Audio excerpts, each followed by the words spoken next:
Cada vez que eu abrir a minha boca,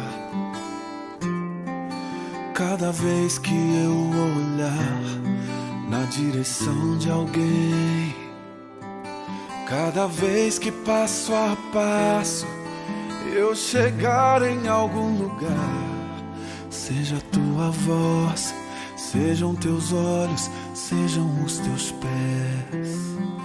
Cada vez que eu tocar no rosto em pranto, cada vez que eu fizer o que já não se faz, cada vez que em silêncio eu dou a outra face, sejam tuas mãos, seja tua graça e o teu amor.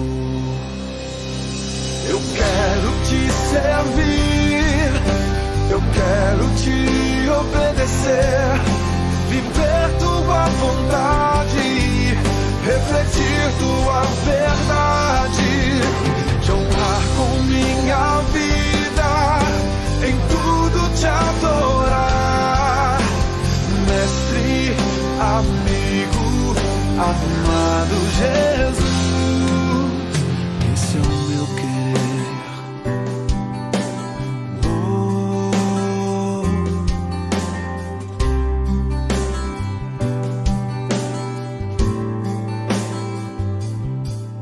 Cada vez que eu tocar num ombro amigo, cada vez que eu fizer o que já não se faz, cada vez que em silêncio eu dou a outra face, serei tuas mãos, venha tua graça e o teu amor.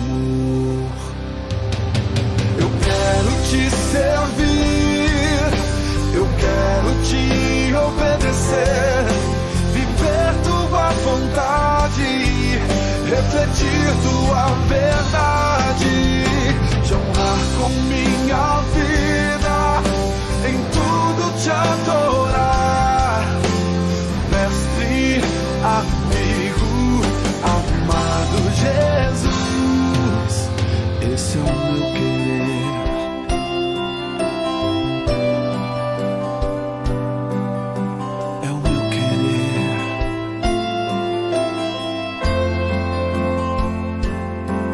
Esse é o meu querer, sim, Senhor, é tudo que eu quero, é o meu querer, é o meu maior desejo.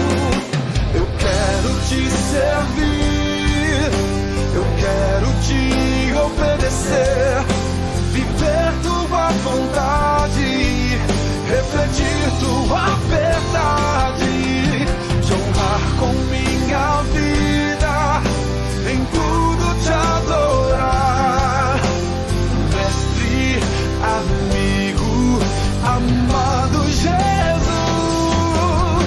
te honrar com minha vida, em tudo te adorar, mestre, amigo, amado Jesus.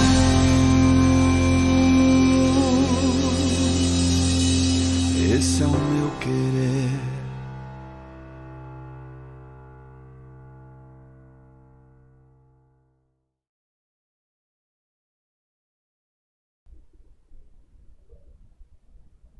Olá, meus irmãos, que a graça e a paz do nosso Senhor e Salvador Jesus Cristo sejam abundantes na vida de cada um que me acompanha neste momento pelo nosso canal do YouTube aqui da Igreja Presbiteriana de Gravataí. Nosso objetivo é estudar a Palavra do Senhor juntamente com os meus irmãos.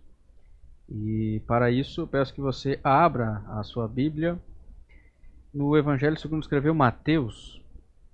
Mateus, no capítulo de número 20.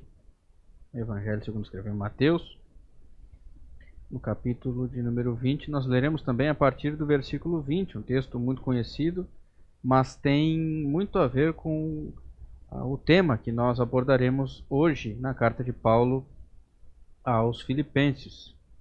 Mateus no capítulo 20, a partir do versículo 20 até o versículo 28, nos diz assim: Então se achegou a ele a mulher de Zebedeu com seus filhos e, adorando-o, pediu-lhe um favor. Perguntou-lhe ele: Que queres? Ela respondeu: Manda que no teu reino estes meus 2 filhos se assentem, um à tua direita e o outro à tua esquerda. Mas Jesus respondeu: Não sabeis o que pedis? Não sabeis o que pedis? Podeis vós beber o cálice que eu estou para beber? Responderam-lhe: Podemos. Então lhes disse: Bebereis o meu cálice, mas o assentar-se à minha direita e à minha esquerda não me compete concedê-lo. E é, porém, para que aqueles a quem está preparado por meu Pai. Ora, ouvindo isto, os 10 indignaram-se contra os 2 irmãos. Então Jesus, chamando-os, disse: Sabeis que os governantes dos povos os dominam e que os maiorais exercem autoridade sobre eles. Não é assim entre vós. Pelo contrário, quem quiser tornar-se grande entre vós, será esse o que vos sirva. E quem quiser ser o primeiro entre vós, será vosso servo. Tal como o Filho do Homem, que não veio para ser servido, mas para servir e dar a sua vida em resgate por muitos. Mateus retrata aqui, descrevendo o ministério de Jesus Cristo, ele retrata um pedido um tanto quanto curioso em se tratando de pessoas que estavam aprendendo com o próprio Jesus Cristo, que revela muito daquilo que o coração das pessoas tem até hoje. A vontade de ser mais importante, a vontade de estar em evidência, de certa forma. E a própria mãe do Tiago e do João, aqui narrados no texto, pediu ao Senhor Jesus Cristo esse favor: olha, deixa um dos meus filhos sentar à sua direita, outro à sua esquerda, ou seja, concede-lhes um patamar de glória, uma posição diferenciada dos demais. Jesus Cristo falou: não, essa posição é só para aqueles que o Pai quer que ocupe essa posição. Mas entre nós, entre os servos, entre vocês que são servos de Deus, que são meus discípulos, entre vós não tem esse negócio de lugar de proeminência. Quem quiser ser o primeiro, esse será o último. Quem quiser ser o maior, esse será o que vos sirva. E assim, irmãos, ele ensina a sua igreja. Nós falaremos um pouco sobre isso hoje, abordando a carta de Paulo aos Filipenses, mas precisa ficar em nós a reflexão. Como tem sido a nossa postura diante dos demais irmãos na igreja do Senhor Jesus Cristo? Será que nós temos nos comportado como irmãos, como servos, ou queremos um lugar de destaque na igreja? Pense nisso. Ore referente a isso. Porque o nosso proceder, não só na igreja, mas também na família, em todos os nossos relacionamentos, depende de como nós nos portamos diante de Deus e dos homens. Depende da nossa compreensão do nosso lugar. Será que nós nos portamos como aqueles que têm o rei na barriga? Ou nós nos comportamos como servos e queremos ajudar uns aos outros? Pense nisso. Isso vai fazer sentido no decorrer do nosso estudo. Mas antes de nós entrarmos na carta de Paulo aos Filipenses, que é a carta que nós temos estudado aqui ao longo dessas quartas-feiras, nós vamos orar e ainda cantar uma canção antes disso. Vamos orar. Eterno e soberano Deus, nós louvamos o Teu nome, Senhor, por esse momento podermos estar em Tua presença para aprender mais da palavra do Senhor. Pedimos a Deus que o Senhor encontre os Teus eleitos e os alcance, ó Deus, com a pregação da palavra, para que eles, em nome de Jesus Cristo, tenham o coração cativo a Ti tenham os olhos abertos, ó Deus, para ouvir a palavra do Senhor, tenham o coração convertido pela Tua santa palavra. Ó Deus, que o Teu nome seja glorificado, ó Deus, pela expansão do Teu reino, pela conversão de muitas pessoas, pelo crescimento espiritual e numérico da igreja. E assim, ó Deus, nós também intercedemos por aqueles que têm enfrentado essa pandemia e têm sofrido, ó Deus, a perda de entes queridos, de pessoas próximas, aqueles, ó Deus, que têm perdido a paz, muitas vezes por estar olhando para o objeto errado, confiando, ó Deus, em pessoas e não no Senhor, que tudo pode, tudo sabe, tudo vê e faz tudo como lhe apraz. Ensina o Teu povo a depender mais de Ti. Ensina o Teu povo, ó Deus, a estar, de fato, alicerçado na Tua santa palavra, para que o Teu povo creia que Tu, e somente Tu, és Senhor, dono de toda honra, glória e majestade. E o Senhor, ó Deus, ainda que seja santo, eternamente santo, se preocupa conosco e estende o Seu favor a miseráveis pecadores como nós. Ó Deus, muito obrigado por essa graça a nós dispensada. Muito obrigado pelo Teu favor que um dia nos alcançou. Muito obrigado por abrir os nossos olhos para enxergar a nossa pequenez e enxergar, ó Deus, a grandeza do Senhor. Louvamos o Teu nome e pedimos, ó Deus, que o Senhor dê à Sua igreja, aqui na terra, um vislumbre da vida eterna com o Senhor na glória.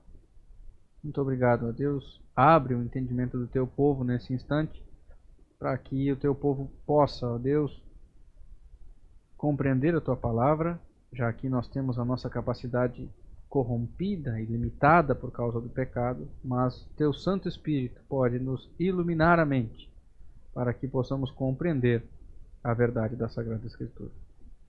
Bendito seja o Senhor, hoje e para todo sempre. Amém. Meus irmãos, vamos cantar uma canção que também tem muito a ver com o tema que nós abordaremos hoje. Uma canção antiga, talvez você conheça e pode até cantar aí na sua casa. A canção diz assim: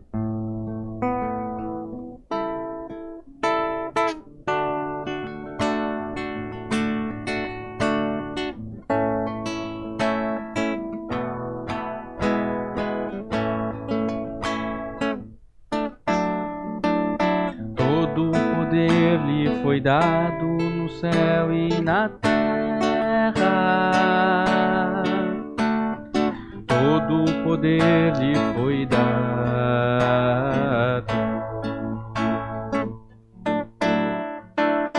Deus o Pai exaltou sobre todas as coisas. Deus o Pai lhe exaltou.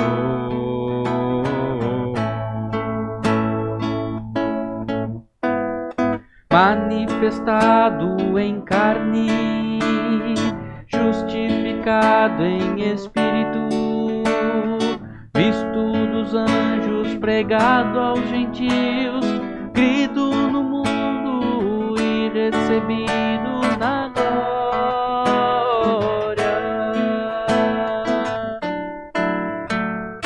Levantai, ó portas, as vossas cabeças. Levantai-vos, ó entradas eternas,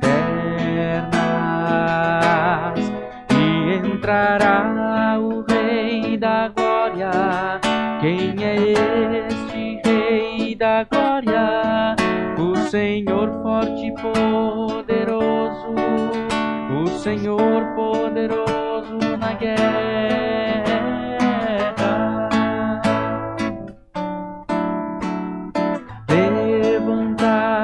Portas, as vossas cabeças, levantai-vos, ó entradas eternas, e entrará o Rei Rei da glória? Quem é este Rei da glória? O Senhor forte e poderoso, Ele é o Rei da glória.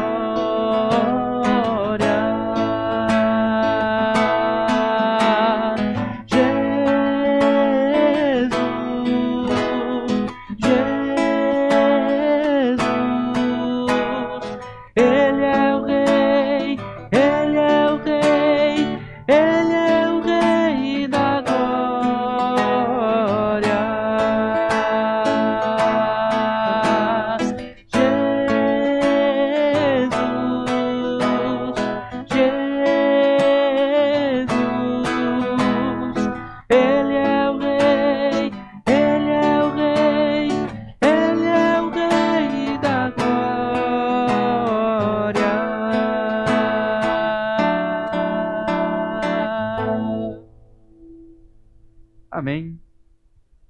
Louvado seja o nome do Senhor. É tão bom quando nós cantamos canções que exaltam a majestade do Senhor, em um tempo em que as canções são cada vez mais egocêntricas. Nós podemos cantar louvores que de fato exaltam a majestade do Senhor. Isso é muito importante, isso é bom para que a igreja do Senhor louve, assim como a Escritura diz que nós devemos louvar, exaltando a majestade do Senhor. Bom, sem mais delongas, nós entraremos no nosso estudo, Carta de Paulo aos Filipenses. Nós já temos estudado por longos dias aqui, estudamos a Carta de Paulo aos Gálatas, agora depois estudamos Efésios e agora nós estamos estudando Filipenses e passaremos por toda a carta, de tal forma que um panorama geral, ainda que superficial, nós teremos de toda essa carta. E antes mesmo de nós entrarmos no capítulo 2, que nós abordaremos hoje, é bom que a gente faça uma breve recapitulação, e quanto mais a gente progride no estudo, mais superficial fica a nossa recapitulação. Mas é importante nós considerarmos aquelas questões primordiais quando nós abordamos um estudo em uma carta ou em qualquer dos livros da Bíblia. Então, as questões são aquelas de autoria, os destinatários, o propósito do autor, o propósito para a época da escrita, as aplicações para todas as épocas. Essas questões são importantes. A Bíblia não é um livro feito para que nós leiamos e pincemos alguns versículos isolados, porque isso há grande risco de nós incorrermos nos erros das heresias, né? de pegarmos versículos isolados e desenvolvermos ali uma teologia baseada em apenas um versículo, sem considerar o contexto todo do livro ou da carta que nós estamos lendo ou estamos estudando. Então, essa carta aqui é uma carta do apóstolo Paulo, ele que escreveu.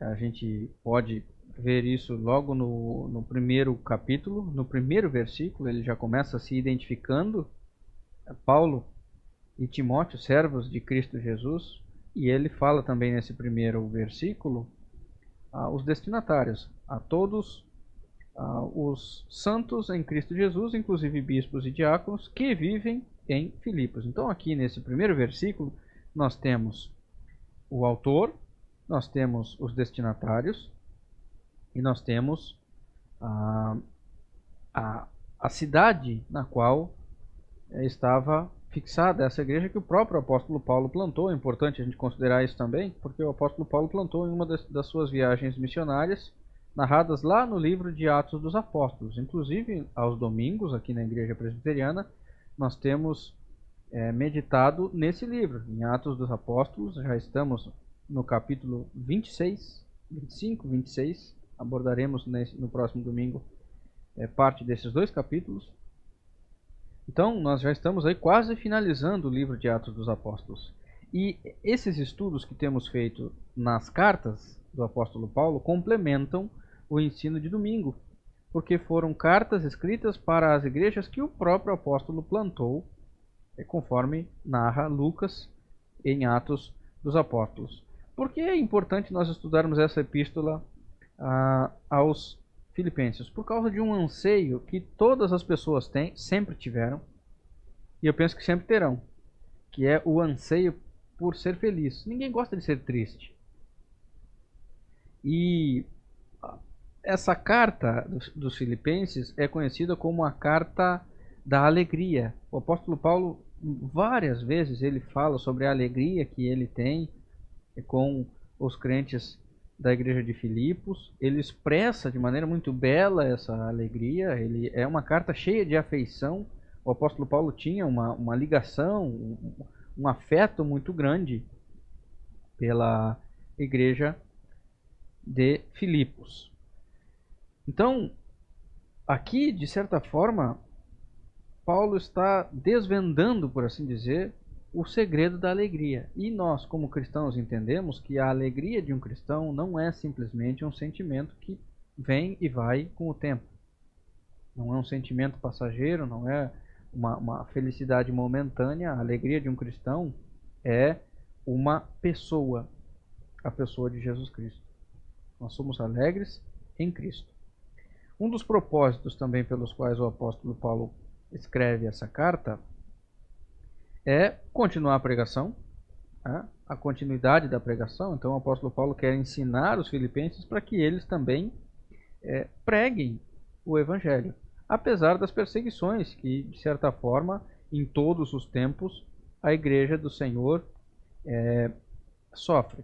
Ele também fala da alegria de sofrer por Cristo. Então imagina que é uma carta que contraria totalmente a concepção humana, ou pelo menos muito da concepção das pessoas hoje. Porque muitos pensam que o cristianismo é uma religião em que as pessoas podem se achegar e nunca mais terão sofrimento, nunca mais terão dores, nunca mais perderão alguma causa. Mas o apóstolo Paulo está dizendo que é possível ter alegria até mesmo no sofrimento.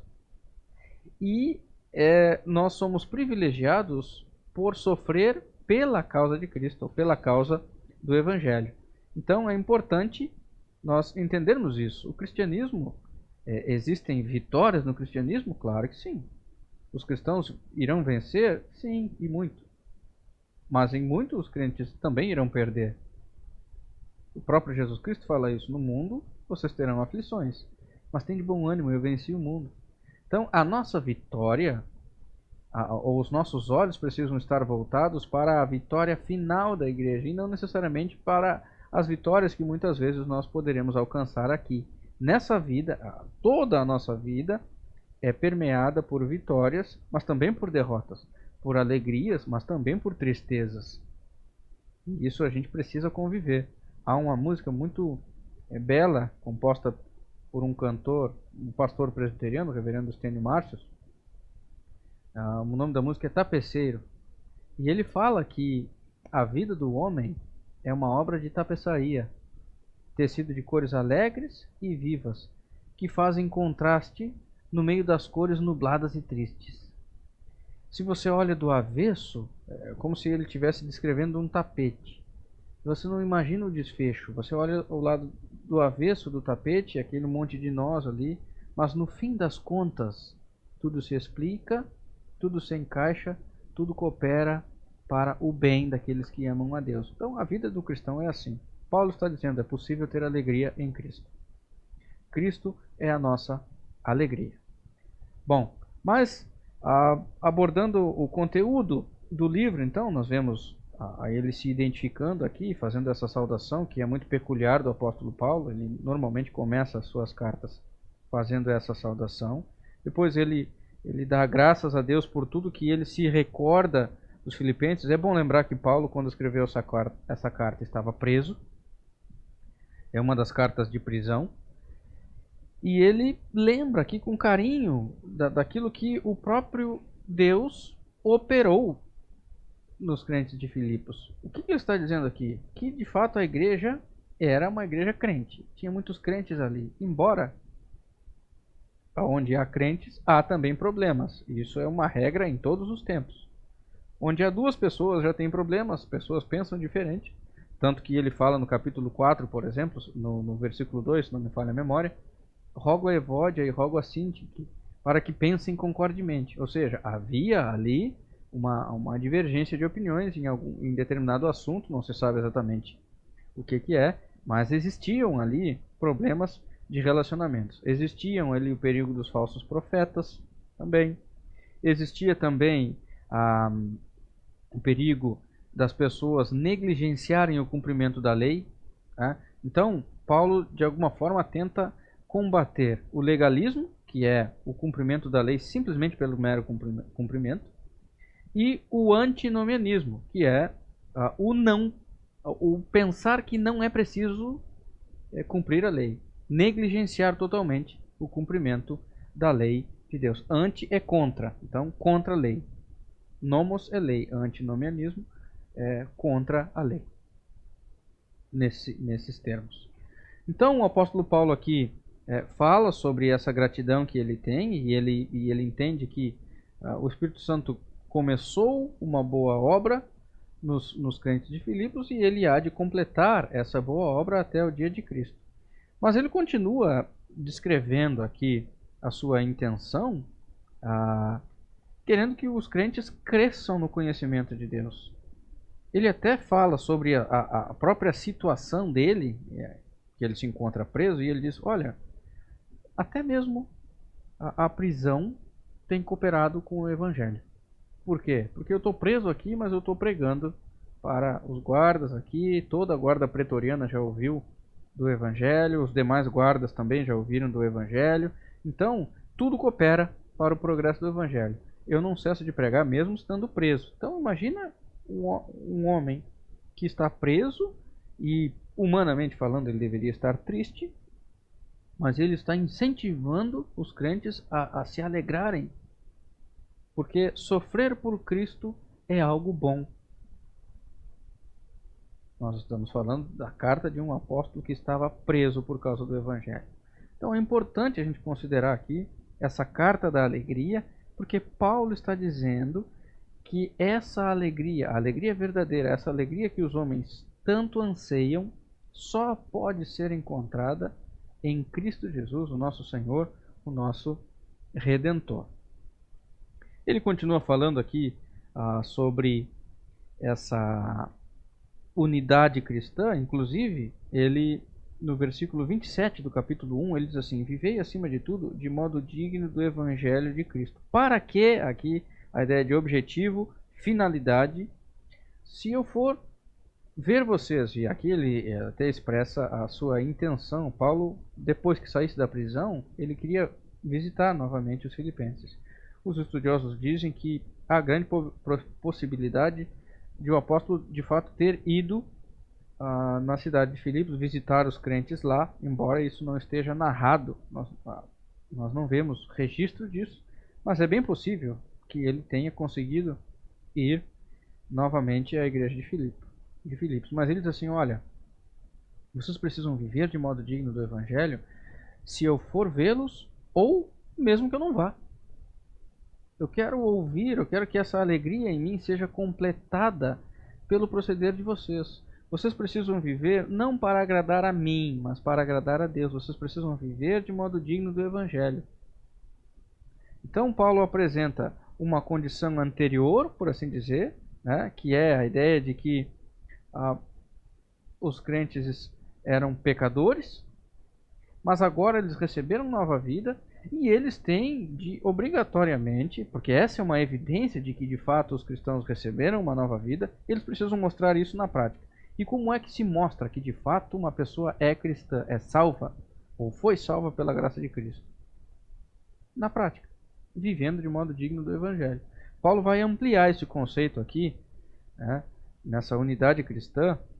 Ele vai ampliar esse conceito a partir do versículo 2, porque em primeiro lugar ele fala sobre uma exortação ao amor fraternal. E ele fala, irmãos, de algo que ainda acontece muito, e eu penso que enquanto Jesus Cristo não voltar, isso não vai cessar de acontecer, que é as pessoas agirem por partidarismo ou vanglória. Ele fala isso no primeiro trecho, por assim dizer, aqui do capítulo 2. Se você puder acompanhar a nossa Bíblia, capítulo 2, versículo 1, ele diz assim, Se há, pois, alguma exortação em Cristo, alguma consolação de amor, alguma comunhão do Espírito, se há entranhados afetos e misericórdias, completai a minha alegria, de modo que penseis a mesma coisa, tenhais o mesmo amor, sejais unidos de alma, tendo o mesmo sentimento. E aí, sentimento. E no versículo 13 ele diz assim: nada façais por partidarismo ou vanglória, mas por humildade, considerando cada um os outros superiores a si mesmo. Meus irmãos, o apóstolo Paulo está dizendo aqui, e nós falaremos um pouco mais aqui no decorrer do nosso estudo, que o problema, um dos problemas da unidade cristã, uma das coisas que impedem, que atrapalham a igreja de ser unida, é o egoísmo, é a vanglória, é o orgulho. Talvez isso atrapalhe, inclusive, não, talvez não, com certeza, isso atrapalhe mesmo o seu relacionamento conjugal, o seu relacionamento com família, com vizinhos, enfim. Quanto mais orgulhoso, mais egoísta você é, mais problemático também você vai ser nos seus relacionamentos cotidianos. Então, o apóstolo fala sobre isso do versículo 1 ao versículo 4. É importante, irmãos, a gente considerar essas questões, porque o que nós vemos nessa primeira parte aqui, do versículo 1 ao versículo 4, é uma exortação extremamente importante que vai impactar de maneira muito drástica a nossa vida cristã. Primeiro porque as pessoas têm, em grande parte, essa tendência de querer o melhor para si, de querer, de se considerar superiores aos outros. As pessoas têm essa tendência. O pecado faz isso com a gente, de querer ser o melhor, de se achar mais importante do que os outros.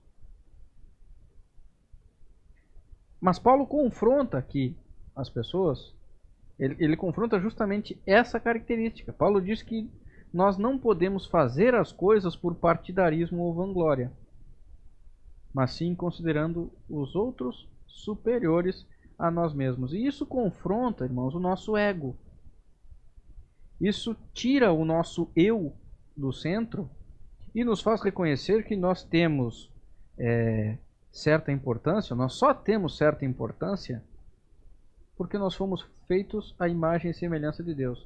Ou seja, aquilo que nós temos de melhor não vem de nós mesmos. Aquilo que nós temos de melhor vem de Deus, é a sua imagem e semelhança.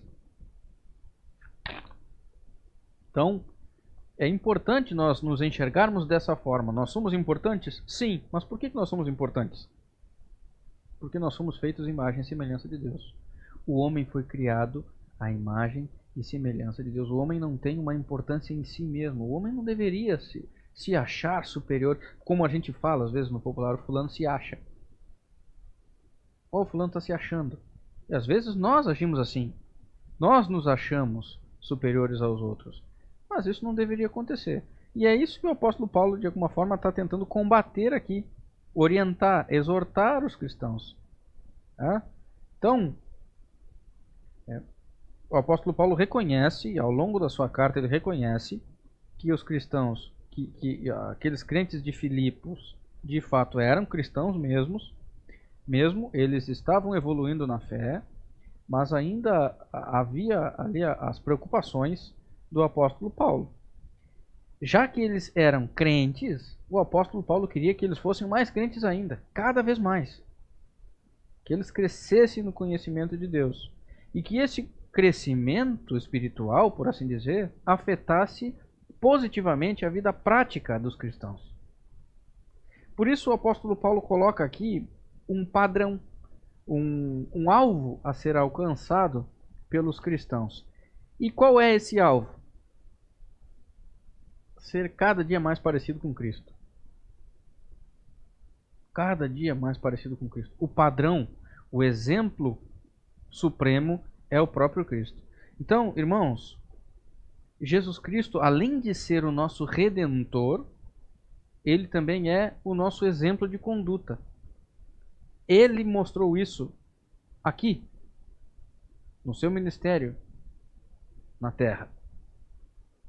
E é isso que o apóstolo Paulo mostra aqui nessa carta aos Filipenses, no capítulo 2, do versículo 5 ao versículo 10, que são os versículos que nós abordaremos hoje. Então, leiamos o versículo 5. Preste bem atenção na leitura desse versículo, porque ele tem muita conexão com os versículos anteriores. É importante a gente prestar bem atenção na leitura. O versículo 5 diz assim: Tende em vós o mesmo sentimento que houve também em Cristo Jesus. Eu quero chamar a atenção aqui de vocês para essa expressão que o apóstolo Paulo utiliza aqui, mas ele já havia utilizado no versículo 2. Ele utiliza no versículo 2, mas ele repete essa expressão no versículo 5. Ter o mesmo sentimento. Então, o que a gente entende por sentimento? Sentimento é aquilo que a gente sente, as coisas aflorando, parece, né, o coração pulsa, bate mais forte, às vezes a gente sente um calafrio. Os sentimentos. Bom, é interessante considerar aqui, irmãos, que o apóstolo Paulo está tratando sobre a unidade cristã. A unidade cristã. Mas o texto grego nos leva a entender que essa unidade cristã não tem a ver com sentimentos do jeito que nós entendemos. Ele tem a ver com atitudes. E isso já nos traz aqui lições importantes até para o nosso casamento, por exemplo. Porque muitos casamentos acabam porque as pessoas dizem, olha, o amor acabou. Então o casamento precisa acabar também porque o amor acabou. Como se o amor fosse um sentimento. Como se o amor fosse sinônimo de paixão, por exemplo. Mas o amor, biblicamente falando, o amor é uma decisão. O amor é um mandamento. Deus não disse assim, olha, sintam amor pelo próximo, sintam amor por mim e sintam amor pelo próximo. Não, Deus mandou, amem. Amem a Deus sobre todas as coisas, amem ao próximo como a si mesmo. Então, esse amor que nós devemos ter pelo nosso cônjuge, por exemplo, não é um sentimento, porque senão isso vai acabar na noite de núpcias. No momento em que a noiva ficar toda descabelada ali, né, porque na hora do casamento ela está bonita, toda de branco e tal, cabelo bem arrumado, né? Mas quando virar a noite, ela vai estar toda amassada, com o cabelo virado no... Pense aí. Talvez você lembre do seu casamento, né? O marido já vai estar ali com a roupa toda esbraguelada e tal. Então, o amor acaba ali. Não é mais aquela noiva perfeita. É uma noiva toda amassada. A gente decide amar. Ao longo dos anos, por exemplo, o amor vai se acabar. Porque a gente casou com uma pessoa que tinha 20 e poucos anos, sei lá, 30 anos, não sei qual é a idade aí do seu cônjuge, e tinha ali certas características. Mas o tempo, a lei da gravidade, todas as coisas vão aí corroborando para que aquilo que era que estava bem no lugar, por assim dizer, eu não quero ser tão ofensivo aqui, mas aquilo que estava no lugar pode despencar. E aí o amor acaba. O amor, então, não é esse sentimento. O amor é um mandamento. Bom, o que isso tem a ver com aquilo que a gente está falando hoje? Porque o texto grego aqui, irmãos, nos leva a entender, então, que essa unidade cristã que o apóstolo Paulo está mencionando aqui tem a ver com atitudes. E isso é possível entender por causa da palavra traduzida aqui no versículo 2, tanto no versículo 2 como no versículo 5, como sentimento. No grego, a palavra, o grego apresenta a palavra phroneo. E essa palavra, irmãos, que no português aqui está traduzida como sentimento, e o sentimento é um substantivo, essa palavra no grego não é um substantivo, é um verbo. Essa palavra no grego é um verbo. Então, esse sentimento aqui, que o tradutor quis expressar aqui para que a gente entendesse, e ele colocou aqui tendo em voz o mesmo sentimento, na verdade, o texto grego mostra um verbo. E esse verbo pode ser traduzido por pensar. Fronel é pensar. Esse é o verbo. Bom, inclusive essa palavra fronel aqui aparece outras vezes e aparece inclusive aqui no próprio versículo 2. Observe o versículo 2, capítulo 2, versículo 2. Ele diz assim: completai a minha alegria de modo que fronel ou fronete, essa é a declinação do verbo, penseis a mesma coisa. Essa palavra aqui, penseis, e essa palavra aqui, sentimento, é a mesma palavra. O verbo fronel. Então repare a conexão entre o versículo 5 e os versículos anteriores. Existe uma conexão muito clara, que inclusive é a repetição da expressão. Pensem. Bom, repito, Paulo está trabalhando aqui de maneira muito contundente a questão do orgulho. Porque é o orgulho o maior empecilho para a unidade cristã. Mas, irmãos, o orgulho não se combate apenas com pensamentos. O orgulho não se combate apenas com sentimentos. O orgulho se combate com ação. Então, Paulo, para mostrar a força desse verbo fronel aqui, ele apresenta de maneira muito sublime o exemplo de Cristo. É como se Paulo estivesse dizendo aqui: vocês precisam colocar o pensamento de vocês nas atitudes de Cristo. Coloquem o pensamento de vocês nas atitudes de Cristo e ajam como ele agiu. Então, quando você lê essa palavra que tende em vós o mesmo sentimento, você pode entender aqui que isso aqui tem a ver com ação. Não tem a ver apenas com o coração pulsando mais forte. Tem a ver com pensamento que se transforma em prática. Pensamento que se transforma em ação. Certo? Bom. Então, pensem ou coloquem o pensamento de vocês nas atitudes de Cristo e imitem as suas atitudes. É nesse sentido que o apóstolo Paulo se refere aqui.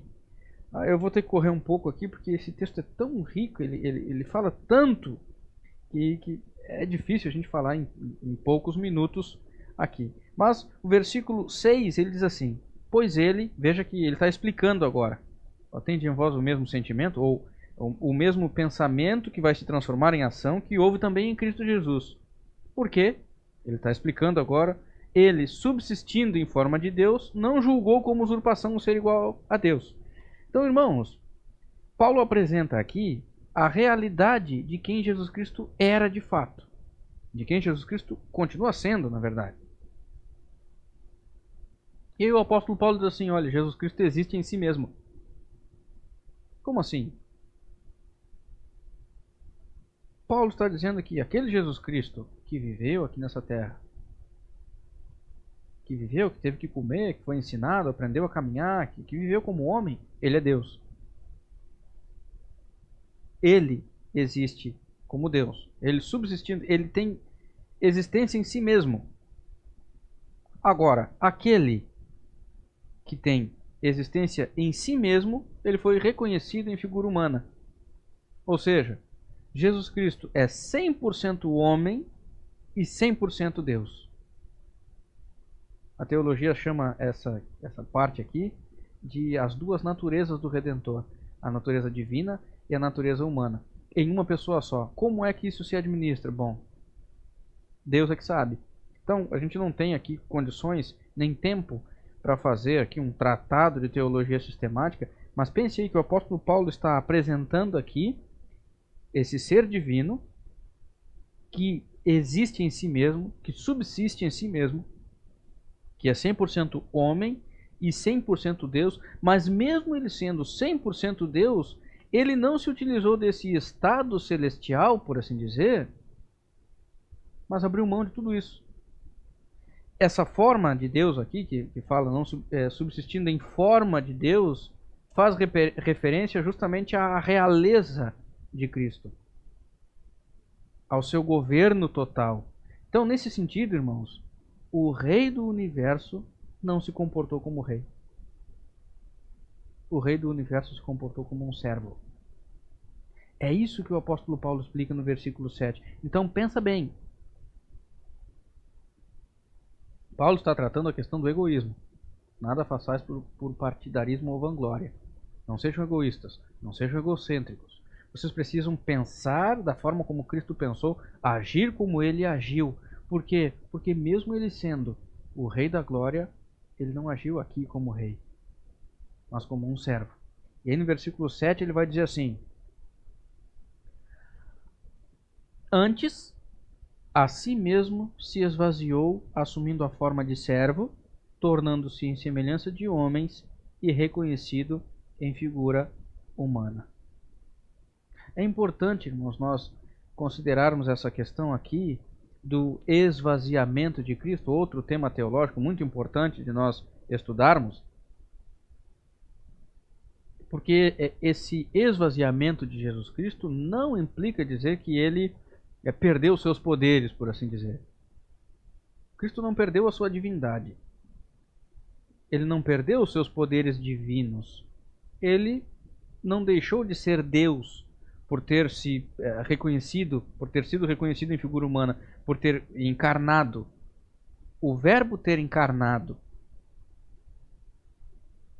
Inclusive tem um texto muito belo de João, né? O verbo se fez carne e habitou entre nós, cheio de graça e de verdade, e vimos a sua glória, a glória como do unigênito do Pai. O fato de Jesus Cristo ter se encarnado não implica dizer que ele perdeu a sua divindade, né? Que ele perdeu a sua realeza, mas ele quis viver como um servo, como um homem. Ele quis viver como um homem, sofrendo tudo que um homem sofre. Ele renunciou à sua glória celestial. Pensa bem nisso, irmão. Não teria nenhum problema de Jesus Cristo vir à Terra, por exemplo, e ele, se ele dissesse aos homens: quem vocês pensam que são para me tratar desse jeito? Eu sou Deus, eu sou o Rei do Universo, eu sou o Todo-Poderoso. Mas Jesus Cristo não quis fazer isso. Ele quis assumir a sua humanidade sem se utilizar da sua divindade, por assim dizer. Embora ele não tenha deixado de ser Deus. Então, irmãos, ao expressar a obra de Cristo dessa forma, Paulo está ensinando ao povo que se até mesmo Jesus Cristo, 100% homem, 100% Deus, renunciou à sua glória santa, os homens também deveriam abrir mão da sua vanglória, ou da sua glória pecaminosa, por assim dizer, da sua glória vã. Então, pense bem nisso. O Rei do Universo abriu mão de sua glória, e muitas vezes os homens não abrem mão da sua vanglória. Se acham os maiorais, se acham os poderosos. Meus irmãos, só quem tem glória é Cristo. E ele abriu mão da sua glória. É isso que o apóstolo Paulo está dizendo aqui. Vocês precisam agir como ele agiu. Vocês precisam pensar, coloquem o pensamento nas atitudes de Cristo e ajam como ele agiu. Ele abriu mão da sua glória. E vocês às vezes não querem abrir mão da glória de vocês, da vanglória, do que vocês acham que é glória.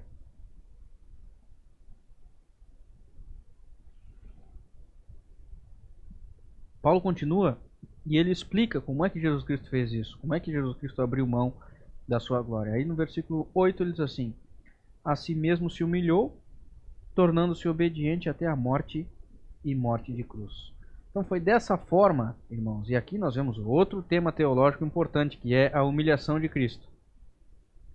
Então a humilhação de Jesus Cristo consiste em um ser divino descer do seu trono de glória para pisar nessa terra cheia de pecados. É claro que eu estou aqui tentando explicar de maneira muito simples e básica. Há tratados de teologia sistemática que vão falar sobre a humilhação de Cristo. Eu estou falando aqui algo muito superficial, mas basicamente é isso. Um ser cheio de glória, um ser divino cheio de glória, desceu e pisou nessa terra, uma terra cheia de pecado. Foi exatamente isso que Jesus Cristo fez. Jesus Cristo desceu do mais alto patamar que alguém poderia chegar e pisou nessa terra. Recebeu o castigo mais humilhante que alguém poderia receber, que foi a morte de cruz. O Rei da Glória nasceu em uma manjedoura. O Rei da Glória peregrinou a pé debaixo do sol e de poeira. O Rei da Glória comeu com pecadores. O Rei da Glória lavou os pés de pecadores. O Rei da Glória foi crucificado e sepultado. Pare um pouco e pense, reflita nisso. Reflita na sua conduta cristã. Olhe para o exemplo de Cristo, olhe para o que ele fez, o Rei da Glória, nascendo em uma manjedoura,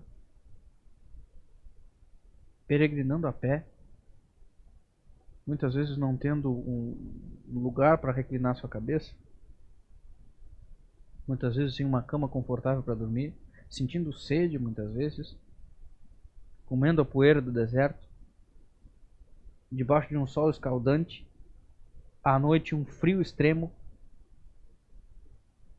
carregando uma cruz pesada, sofrendo a morte de cruz, morrendo na cruz, sendo sepultado como um homem. Pense na sua conduta cristã. Você renuncia à sua vontade para que outras pessoas sejam beneficiadas? Você serve as pessoas ou você prefere ser servido? Porque há aqueles cristãos que pensam que têm a vocação de ir para a igreja só para ser servido. Senta lá no banquinho confortável e só venha a nós, o vosso reino, nada. Vocação para ser servido. Meus irmãos, às vezes as pessoas se impressionam com aqueles políticos que na época de eleição vão bater na porta, abraçam todo mundo, come pastel com as pessoas lá, como se querendo demonstrar ali uma simplicidade falsa, abraçam todo mundo, ajudam ali aquelas pessoas que trabalham em reciclagem, né? Aí eles ajudam ali, empurram o carrinho e tal, querendo chamar a atenção da população em troca do voto. E aí alguns olham e votam mesmo. E votam no político achando que ele é muito simples, que ele fez aquilo ali para ajudar a população. Não, na verdade ele fez esperando algo em troca, ele fez esperando o voto. Jesus Cristo, irmãos, não só lavou os pés dos seus discípulos, Jesus Cristo lavou os pecados de um povo, do povo escolhido de Deus, e lavou com seu próprio sangue. Mas esses pecadores a quem Cristo lavou com seu próprio sangue não têm condições de oferecer nada em troca, absolutamente nada em troca.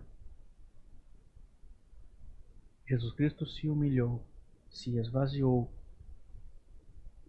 lavou os pecados de muitos, mesmo sabendo que aqueles que estavam sendo beneficiados com tão grande sacrifício não poderiam oferecer absolutamente nada em troca, porque até mesmo a nossa adoração, se não for pelos méritos de Cristo, se não tiver Cristo como mediador, ela não é agradável a Deus. Até mesmo a nossa oração, se o Espírito Santo não interceder por nós, nem orar como convém nós sabemos.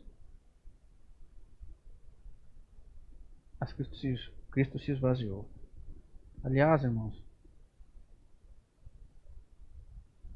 o Rei da Glória veio para ser servo. Nós lemos isso no começo.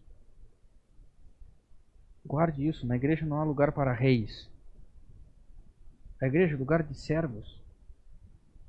Mas se a rainha da Inglaterra for cristã, bom, na igreja ela vai ter essa compreensão. Uma serva de Deus e serva dos outros.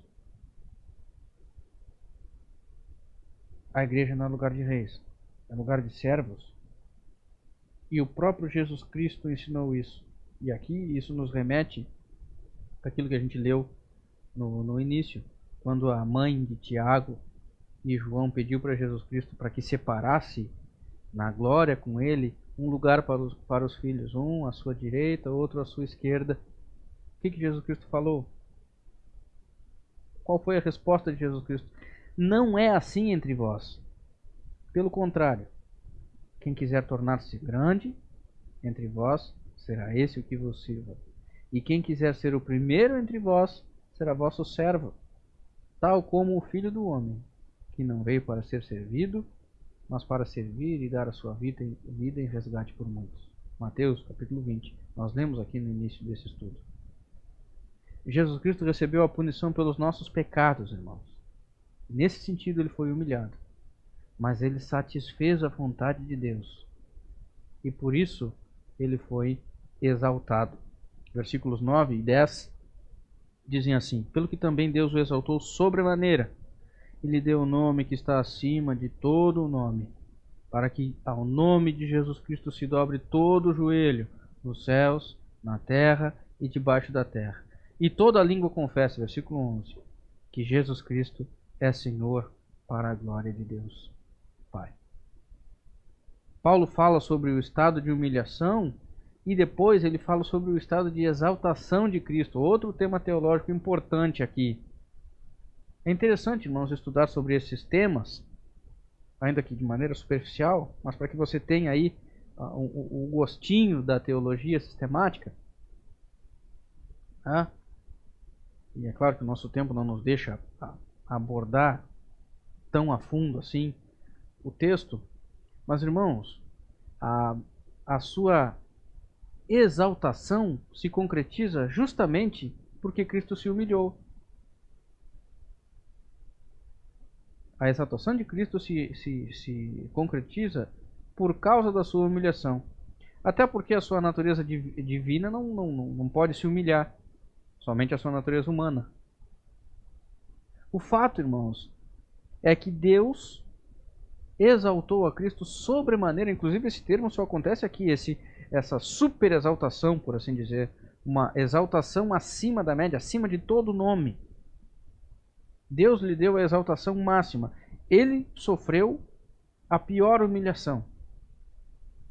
Mas Deus lhe exaltou sobremaneira, ao máximo.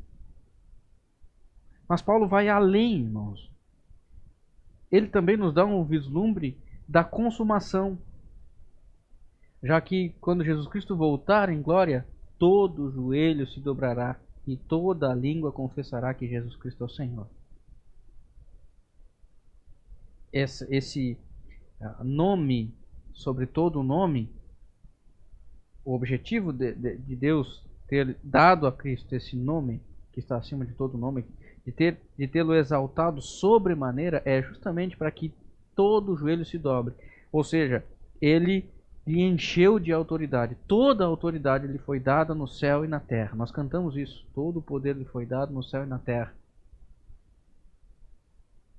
Para que toda a língua confesse que Jesus Cristo é o Senhor. O Rei da Glória, que desceu, abriu mão de sua glória, se humilhou, tornando-se obediente até a morte e morte de cruz. Cumpriu a vontade de Deus, satisfez a vontade do Pai. E Deus, por isso, lhe exaltou sobremaneira, para que todo joelho se dobre diante de Deus e toda a língua confesse que Jesus Cristo é o Senhor, para a glória de Deus Pai. Meus irmãos, nós vendo toda a obra de Cristo, toda a obra redentora de Cristo, nós vemos a misericórdia de Deus sendo dispensada a nós, sendo dispensada em favor dos pecadores. Primeiro, porque Ele lhes dá o privilégio de serem chamados filhos de Deus e servirem ao Rei do Universo. Você já pensou nisso? Que servir a Cristo é servir ao Rei do Universo? Que ser cristão é ter o privilégio de ser chamado de filho de Deus, o Deus Todo-Poderoso, o Deus que criou todas as coisas. Só o cristão tem esse privilégio. Sermos feitos filhos de Deus. E servir a Deus. Deus dá o privilégio aos seus escolhidos de não só servir a Cristo aqui, mas também de morar com Ele na glória, eternamente. Meu irmão, abra os olhos. Olhe para a sua vida como cristão. Será que você tem prazer em servir? Será que você já teve essa compreensão? Teve os seus olhos espirituais abertos para essa realidade, a realidade do serviço? O privilégio que tem o cristão de servir a Deus e servir aos seus irmãos? Ou você ainda pensa que é normal? Ah, mas Deus você tem a síndrome de Gabriela. Eu nasci assim, eu cresci assim, você sempre assim, vivo só para mim. Os mais antigos devem lembrar da música. Vivo só para mim. Isso é egoísmo. A igreja não é lugar de pessoas egoístas. É sim lugar de pessoas egoístas, mas que foram transformadas. Que foram salvas pela graça de Cristo e que tiveram seus olhos abertos para enxergar: meu Deus, como eu sou egoísta, me ajuda. Eu não consigo vencer isso sozinho, mas o Senhor, pelo seu Santo Espírito, por meio da pregação da palavra, pode abrir os meus olhos e me conformar dia a dia à imagem e semelhança de Cristo, que abre mão de sua glória para servir pecadores, dentre os quais o apóstolo Paulo diz: eu sou o principal. Meus irmãos, o objetivo de Paulo ensinar algo tão precioso e tão sublime para os filipenses é para que a igreja de Cristo, a igreja não só de Filipos, mas de todos os tempos, viva em união, como irmãos, servindo uns aos outros em amor, considerando os outros superiores a si mesmo, sem vanglória, sem partidarismo, imitando a Cristo, sem egoísmo, imitando a Cristo, nosso único e suficiente Salvador. Cristo, na sua humilhação, nos mostrou que não só nós temos que imitá-lo, mas nós não temos o direito de nos considerar melhores do que ninguém. Porque o Rei da Glória serviu. O Rei da Glória não veio para ser servido. Meus irmãos, pense nisso. Meu desejo é que a palavra do Senhor esteja nesse momento confrontando você. Abrindo os teus olhos, fazendo enxergar a sua realidade, a sua postura como cristão, fazendo enxergar a sua vida pregressa e entender: meu Deus, quanto tempo eu vivi agindo dessa forma, de maneira egoísta, pensando só em mim. Eu não quero mais ser assim. Peça a Deus que te abra os olhos. Peça a Deus que complete a boa obra que Ele começou na sua vida. Para que assim você consiga de fato desfrutar dessa alegria que o apóstolo Paulo mostra na sua carta aos Filipenses. A alegria do cristão é uma pessoa. Você que não é cristão, meu desejo é que essa palavra tenha falado ao seu coração. Se Deus assim te chamou, você pode desfrutar dessa alegria plena e indizível com o Senhor Jesus Cristo. O vislumbre dessa alegria a gente pode ter aqui, você pode ter aqui, mas é só um lampejo, porque na glória será uma alegria perene, sem dor, sem sofrimento, sem problemas para resolver. Na glória será assim. Enquanto isso, todos os problemas que você tiver aqui, e certamente vai ter, você terá um ajudador o tempo todo, o Espírito Santo, o Consolador. Se Deus assim te chamou, se Deus abriu os teus olhos, você pode então confessar o senhorio de Cristo, se arrepender dos seus pecados, inclusive este aqui, do egoísmo, da vanglória. Você pode reconhecer, confessar os seus pecados, confessar o senhorio de Cristo e tê-lo como seu único e suficiente Salvador. Vamos orar. Eterno, bendito, soberano e maravilhoso Deus, nós vimos aqui, Senhor, em Tua Palavra, que o Senhor é o Rei da Glória. E a nós, ó Deus, foi dado o privilégio de sermos feitos filhos de Deus, lavados e remidos por Teu sangue precioso, o sangue do Cordeiro, o sangue daquele que abriu mão de sua glória, se humilhou, fazendo-se figura humana, tornando-se obediente até a morte e morte de cruz. Mas Deus o exaltou sobremaneira e lhe deu o nome que está acima de todo nome, para que todo joelho no céu e na terra e toda língua confesse que Jesus Cristo é o Senhor, para a glória de Deus Pai. E nós queremos, ó Deus, de fato confessar o senhorio de Cristo, reconhecer o nosso pecado, reconhecer que muitas vezes nós temos sido egoístas, temos agido, ó Deus, apenas em benefício próprio. Não permita, ó Deus, que a Tua igreja continue caminhando assim. Abre os olhos do Teu povo, para que de fato o Teu povo seja transformado e conformado à imagem e semelhança de Cristo, dia a dia.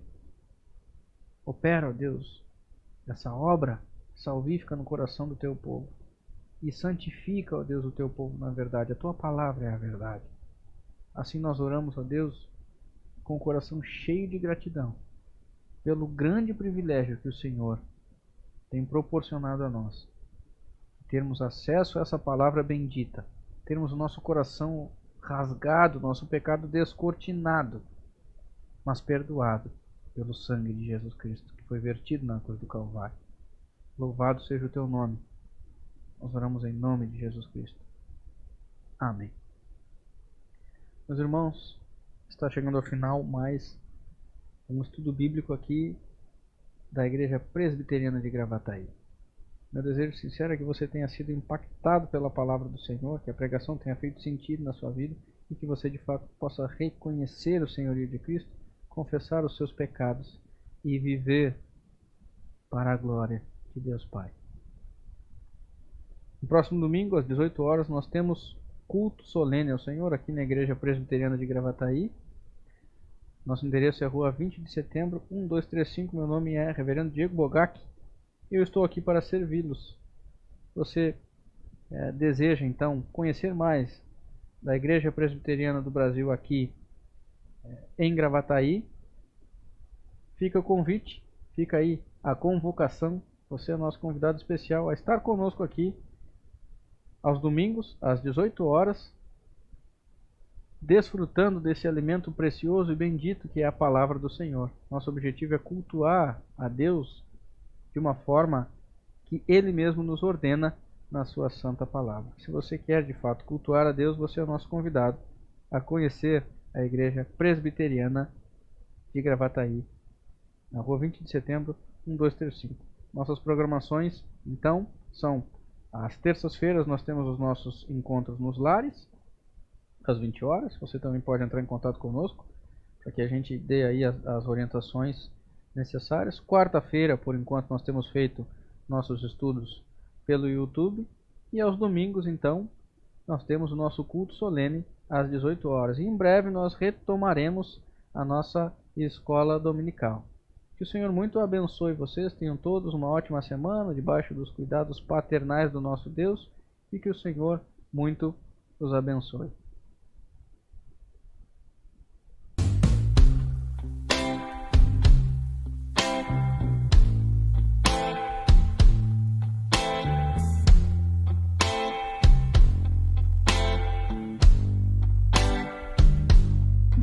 Eu me prostro aos teus pés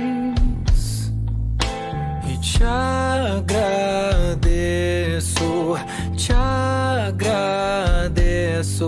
e por tudo que tu és. Eu te agradeço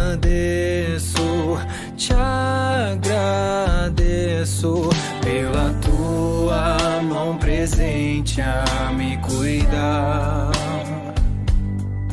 Tua misericórdia se renova pela esperança em que renasci. Nova vida eterna, liberdade em ti. Por tua graça, ó Deus, que nos alcançou, pela cruz o Filho que se entregou. Te agradeço, te agradeço pelo teu amor que nos faz viver, pela tua palavra permanecer. Te agradeço, te agradeço pelo sol a iluminar. Eu te agradeço, te agradeço pelo vento a soprar. Eu te agradeço, te agradeço pela vida sobre a terra a brotar, pela sua família, amigos, pelo lar, pelo fruto do trabalho, pelo pão. Tantas bênçãos vindas todas de tuas mãos. Por tua graça, ó Deus, que nos alcançou, pela cruz o Filho que se entregou. Te agradeço, te agradeço pelo teu amor que nos faz viver, pela tua palavra permanecer. Te agradeço, te agradeço. E ainda se a tristeza me inundar, me ajude a ver motivos pra adorar. Sei que a tua graça basta pra viver. Então te agradeço, te agradeço por tua graça, ó Deus, que nos alcançou, pela cruz o Filho que se entregou.